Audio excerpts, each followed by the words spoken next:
Cieľom orientálnej medicínskej vedy je uzdravenie tela normalizáciou buniek, tkaní, orgánov a systémových funkcií tak, aby bolo dosiahnuté optimálne blaho tela a napravené nemoci. Najjednoduchší spôsob, ako dosiahnuť homeostázu, je užívať hubu Ganoderma, ktorá patrí do čeľade Ganodermataceae.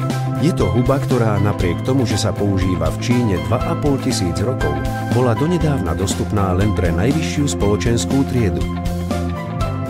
Na základe tisícov rokov skúseností je známe, že jej zložky normalizujú fyzické procesy, zvyšujú vylučovanie toxínov a podporujú funkciu imunitného systému tela. Ganoderma je používaná v klinickej praxi ako súčasť medicíny. Západná medicínska veda taktiež zaznamenala výsledky v riešení onemocnení spôsobených rastom abnormálnych buniek.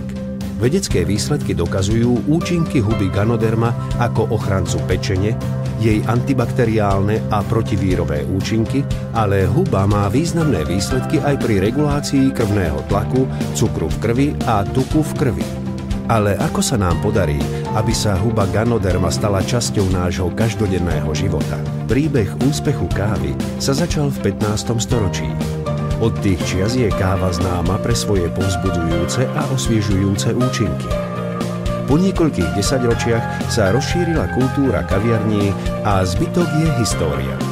Na základe ďalších výskumov by sme sa mali pozrieť na kávu z nového zorného uhla. Ukázalo sa, že vďaka vysokému obsahu antioxidantov nielenže káva nie je nezdravá, ale má pozitívne účinky na telo.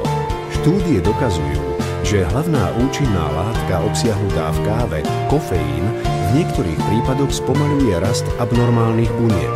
Okrem toho zvyšuje fyzickú kondíciu.